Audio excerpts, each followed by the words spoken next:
Hey everyone, Zion over here from Nintendo Life, and today we're here to share with you our review of Harvestella on the Nintendo Switch. Now, this review was originally written by Mitch Vogel for NintendoLife.com, but was reworked into this video by me.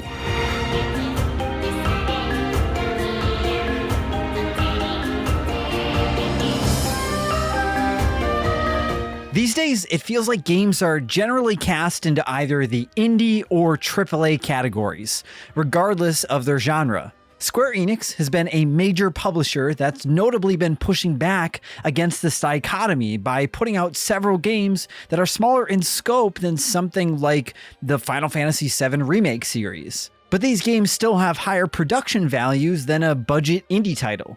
Games like the Dio Field Chronicle or the Voice of Cards trilogy have filled this niche well, and now Square is doing it again with Harvestella. Billed by many as the company's attempt at the Rune Factory formula, this farming sim action RPG hybrid does a solid job of merging two very different genres into a cohesive experience. It's far from perfect, but this feels like a very solid foundation that will hopefully be built upon in the future. Harvestella takes place in a world ruled by four giant crystals called Seas Lights that govern the passing of the four seasons. Some undisclosed amount of time before the story begins, the Seas Lights start to act strangely and introduce a new one-day season that the residents come to call Quietus, or the Season of Death.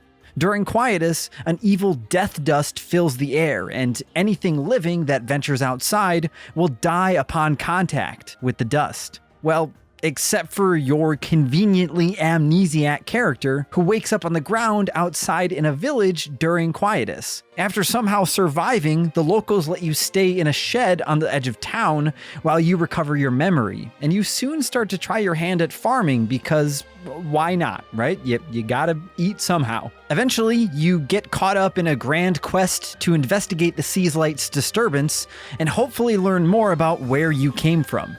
It's not exactly an innovative story, but it does take some interesting twists and overall feels satisfying to get caught up in. Importantly, it goes beyond the standard grandpa died and left you his farm kind of storytelling that you get in your average farming sim. It doesn't necessarily get in the way of your farming either, especially since there are actual story reasons for you to keep planting and harvesting, and it helps to give the cast more of a collective goal than simply existing in the same sleepy village together. Having a save the world from destruction plot does sometimes feel at odds with the more deliberate, relaxed pace of a farming game, but we felt that it worked well in the long run. Gameplay in Harvestella strikes an interesting balance between its two genre components.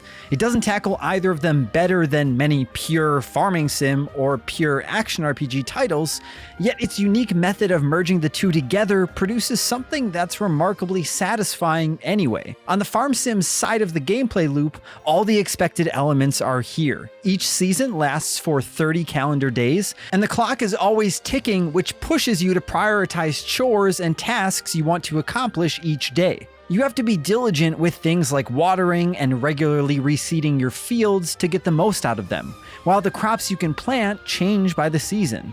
Later on, you can also unlock the ability to house livestock on your farm, netting you important animal goods like milk and eggs, as long as you remember to feed and love your animals. To keep you on task and give you an idea of how you should be progressing once things start to open up after your first few hours, you're given access to a book that contains dozens of small objectives, like harvesting a specific number of a given crop or cooking certain dishes. If you knock out enough of these, you'll trigger another reward that ups your farming ability in some way, such as letting you prepare more sections of a field at once, or raising the level of your farm to increase the chances of high-quality crops growing. Though we would have appreciated the ability to target rewards better. If there's a specific tool you'd like to upgrade, you have to simply wait until the game decides to make it the next available reward. But we still enjoyed that feeling of making constant progress every day, regardless of what we were doing. It's nice to be intrinsically rewarded for doing the things you would already be doing around the farm, and each upgrade feels like a meaningful improvement to your proficiency. All of the expected elements from a farming simulator are present and correct, but we feel Harvestella is a little unambitious in how it implements this half of the core gameplay loop. The farming gameplay is satisfying, yeah, but it's quite simple. And while Harvestella doesn't feel like it's missing anything you'd expect from a game like this, it also doesn't really throw anything else new into the mix to take more advantage of the potential of its heavier focus on RPG elements. Given how the farming fits into the bigger picture, we ultimately felt this simpler take was justified, but those of you who were hoping Harvestella would focus more strongly on the harvesting may be rather disappointed. It's certainly good in this regard, but not great. The other half of the gameplay design follows a more traditional action RPG setup, which it does a decent, if unspectacular, job of executing. Your party will travel between plenty of towns, each with their own unique quest chains, NPCs, food dishes, and crops, and eventually we'll end up diving into a dungeon or two just beyond the city limits. These dungeons take quite a bit of inspiration from the labyrinths featured in the Etrian Odyssey series, as you slowly draw out your map, create helpful shortcuts to expedite return trips, analyze and avoid the pathways of high-level enemies, and participate in brief decision events that potentially help or harm your party. It's rare that you can tackle the whole of a dungeon in a single in-game day, so you'll become relatively familiar with the kinds of treasures and enemies you can find in one as you make slow progress over the course of a few days. Combat is real-time and follows basic hack-and-slash rules while encouraging party cooperation and usage of all the tools at your disposal. Enemies have weaknesses to various elements or attack types, and your character has up to 3 equipped jobs at a time that they can swap between to give them options. Your party members will just do their thing regardless, while you have an array of active skills you can use to exploit weaknesses and put down enemies swiftly. Though every job feels like it ultimately relies a little too heavily on button mashing, we appreciated how each one was given its own feel. The Assault Savant class, for example, relies on its ability to rapidly switch the elemental effect of your basic attack, while the Mage class focuses more on slow and long-distance attacks that pack quite a punch. It's not a combat system that'll give the likes of Ys or Bayonetta a run for their money, but it does a better job than Rune Factory at making combat fun. Our main complaint here is that defensive options are slim. Some classes eventually unlock a near useless quick dash, but some kind of block would have gone a long way here. Things get a little more involved when you get to the boss fights, where you can break your foes by hitting them repeatedly with one of their elemental weaknesses. In the break state, your enemy will take more damage for a limited time, and they can even be double broken if you manage to stack up another one of their weaknesses before their first break gauge fully depletes. If you've sufficiently raised your relationship with the active members of your party, you can even use this double break window as an opportunity to trigger a flashy team attack that really brings the pain. Though it would have been nice if this added mechanical depth in boss fights extended to typical trash mob fights as well. We also understand that there's a big difference between the two, though. Most groups of normal enemies go down in a matter of seconds and aren't meant to hold you up for long on your expeditions, while bosses usually take a few minutes and maybe a few retries even before they submit. Successfully putting down enemies will accrue experience that is added to your character when they go to bed at the end of the day, while winning battles will also gain you job points that you can then invest in the skill trees for each job.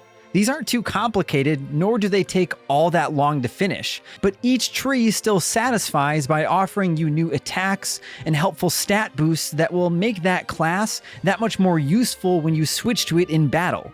We would have liked to have seen these skill trees fleshed out a bit more so you could better define your character, but given that combat is a relatively small part of the overall experience, it makes sense that the skill trees were kept simple. When you aren't busy out saving the world or sweating in your fields, you'll probably be spending most of your time interacting with the social side of the towns. Here you can pick up side quests that are typical fetch quest stuff, but are made much more interesting in how they're each given meaningful little stories that take steps to flesh out the town they take place in. One early line of side quests builds on the subplot of a group of 3 little kids struggling to come to terms with one of them moving away because of a parent's new job. Another focuses on a runaway boy developing a close connection with a robot because he feels he doesn't get enough attention at home. Stories like these may not have much bearing on the main plot, but they do a great job of adding texture to each place you visit and give each side quest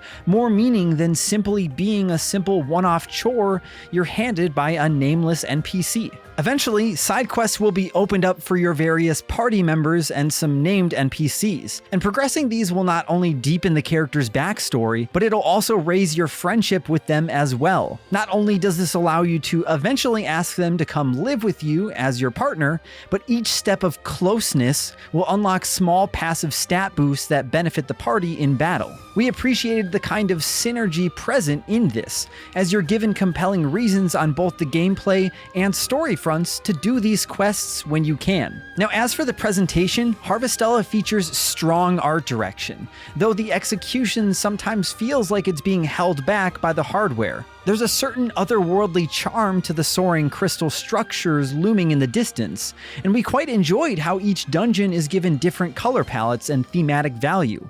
Whether you're rooting around a plain old green forest, a village positively soaked in cherry blossom petals, or the overgrown urban ruins of a modern-day city, there's lots of variety to be found in the locales. Special mention also needs to be made for the art in the character portraits during dialogue. Each character is hand-drawn in striking detail that we wish was more evident in the rest of the visuals. It's clear that the developers had a very distinctive kind of look in mind as they built Harvestella, and while you get a good sense of that vision in the final product, it does feel like it's being held back by the Switch hardware. The main problem with this lies with the resolution, which simply feels too low in either docked or handheld mode, which we suspect won't be an issue in the PC version. While the UI and menus seem to run at a higher resolution, all the environments and character models have quite fuzzy and soft edges to them. Couple this with awkward character animations and intermittent frame rate hiccups, and Harvestella feels like a game that could have either used more optimization time or would be better suited to being played on stronger hardware. Some consideration is due that Harvestella was designed from the very beginning as a AA game that would be lower budget and more limited in scope than Square's bigger projects. But it's tough to deny that there are some parts of Harvestella that look like a 3DS game, and not in a good way. Luckily, the sound design fares a little better than the visuals, as it sets a generally relaxing and cozy tone that feels perfect for the overall pace that Harvestella moves at. Acoustic guitars, woodwinds, and pianos are all par for the course with the soundtrack here. And while things kick up a notch when you get into battles, we would still describe this soundtrack as being pretty chill. And there is some voice acting present, although it's never featured in actual dialogue sequences, and only awkwardly plays at random when you're out in the field. We're not really sure why Square would go to the effort of recording voices if it planned for such half-hearted implementation, but at least it helps to add a little more variety to the soundscape. Harvestella could be described as one of the best good games you'll play this year. Its performance issues and rather simplistic mechanics hold it back from being great, but its quest design, dungeon exploration, and successful fusion of very distinct gameplay mechanics make it quite compelling all the same. That launch day $60 price tag feels a little high for what's on offer here, but this is absolutely a title that we'd recommend farming sim fans buy when the inevitable sale starts to crop up. Harvestella may not be a challenger to Stardew Valley's crown, but it does enough to distinguish itself as a worthwhile experience anyway. We here at Nintendo Life give Harvestella on the Nintendo Switch a 7 out of 10. Now, if you'd like to check out our full written review, you can find that along with more coverage on Harvestella over at nintendolife.com. And of course, let us know in the comments down below where your feelings lie on Harvestella. Are you planning on picking up the game? Have you already?